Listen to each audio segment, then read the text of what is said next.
25 ವರ್ಷದಿಂದ ಎಷ್ಟೋ ಜನ ಈ ಪಕ್ಷದಲ್ಲಿ ಟಿಕೆಟ್ ಅನ್ನ ತಗೊಂಡು ನಿಮ್ಮೆಲ್ಲರ ಹೋರಾಟ, ನಿಮ್ಮೆಲ್ಲರ ದುಡಿಮೆ, ಕಾರ್ಯಕರ್ತರ ಶ್ರಮ 54 ಜನ ಶಾಸಕರಾದ್ರು, ಸಂಸದರಾದ್ರು, ಮಂತ್ರಿಗಳಾದ್ರು, ಕೊನೆಗೆ ಉಪಮುಖ್ಯಮಂತ್ರಿ ಪಟ್ಟದವರೆಗೂ ಎತ್ಕೊಂಡೋಗಿ ಕೊಂಡೊಯ್ತಕ್ಕಂಥ ಕೆಲಸವನ್ನ ಮೈಸೂರು ಜಿಲ್ಲೆಯಿಂದ ತಾವೆಲ್ಲರೂ ಕೂಡ ಪಕ್ಷಕ್ಕೆ ಒಂದು ಶಕ್ತಿಯನ್ನು ತಂದುಕೊಟ್ರಿ.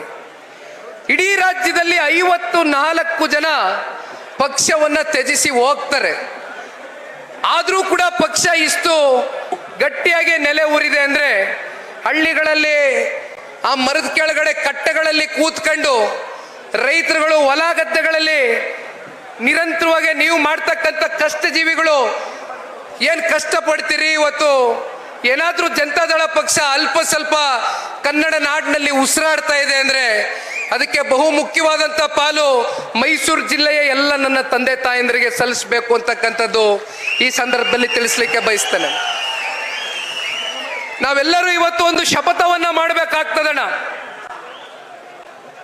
ಮೈಸೂರು ಜಿಲ್ಲೆಯಲ್ಲಿ ಇರ್ತಕ್ಕಂಥ 11 ವಿಧಾನಸಭಾ ಕ್ಷೇತ್ರಗಳಲ್ಲಿ 11ಕ್ಕೆ 11 ಕೂಡ NDA ಅಭ್ಯರ್ಥಿಗಳ ಗೆಲ್ಲುವ ಮೂಲಕ ಅದರಲ್ಲಿ ಬಹುಪಾಲು ಜನತಾದಳ ಪಕ್ಷದ ನಾಯಕರುಗಳು ಸ್ಪರ್ಧಿಗಳಾಗಿ ಇಳಿದು ಮೈಸೂರು ಜಿಲ್ಲೆಯಲ್ಲಿ ಮತ್ತೊಮ್ಮೆ ಜಿಲ್ಲೆಯ ಎಲ್ಲ ನನ್ನ ತಂದೆ ತಾಯಿಂದ್ರ ಒಂದು ಆಶೀರ್ವಾದ ಸಹಕಾರದಿಂದ ಜನರ ಪರವಾದಂತ ಜನರಿಗೋಸ್ಕರ ಸರ್ಕಾರವನ್ನ ಕನ್ನಡ ನಾಡಿನಲ್ಲಿ ರಚಿಸ್ತಕ್ಕಂಥದಕ್ಕೆ ನಾವು ನೀವೆಲ್ಲರೂ ಕೂಡ ಪಣ ತೊಟ್ಟಿ ಹೋರಾಟವನ್ನ ಮಾಡಬೇಕಾಗ್ತದೆ. ಕಾರಣ ನಮ್ಮ ಕಣ್ಮುಂದೆ ಇವತ್ತು ಇರ್ತಕ್ಕಂಥದ್ದು ಕೇವಲ 700 ದಿನ ಅಷ್ಟೇ ಬಾಕಿ ಇರ್ತಕ್ಕಂಥದ್ದು. ಈಗಾಗಲೇ 3-3.5 ವರ್ಷಗಳ ಕಾಲ ಕಾಂಗ್ರೆಸ್ನ ಸರ್ಕಾರ ಆಡಳಿತದಲ್ಲಿ ಇರ್ತಕ್ಕಂಥದ್ದನ್ನ ನೋಡಿದ್ದೀರಿ. ನಮಗೆ ಹೆಚ್ಚು ಸಮಯ ಉಳಿದಿಲ್ಲ ನಮ್ಮ ಕಣ್ಮುಂದೆ.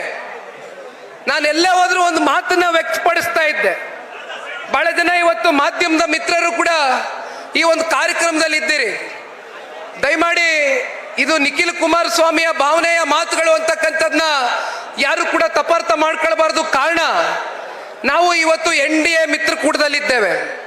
ಭಾರತೀಯ ಜನತಾ ಪಾರ್ಟಿಯು ಕೂಡ ನಮ್ಮ ಮಿತ್ರ ಪಕ್ಷವಾಗಿರ್ತಕ್ಕಂಥ ಹಿನ್ನೆಲೆಯಲ್ಲಿ ಮುಂದೆ 2028ರ ಫಲಿತಾಂಶದ ಬಳಿಕ ಯಾರು ಮುಖ್ಯಮಂತ್ರಿ ಸ್ಥಾನದಲ್ಲಿ ಹೋಗಿ ಕೂತ್ಕೊಳ್ತಾರೆ ಅಂತಕ್ಕಂಥ ನಿರ್ಧಾರ ನಿಖಿಲ್ ಕುಮಾರಸ್ವಾಮಿ ಆಗಲಿ ಅಥವಾ ಪಕ್ಷದ ಯಾವುದೇ ನಾಯಕರಾಗಿ ಇವತ್ತು ನಾವು ಚರ್ಚೆ ಮಾಡ್ತಕ್ಕಂಥದಕ್ಕೆ ಹೋಗೋದಿಲ್ಲ.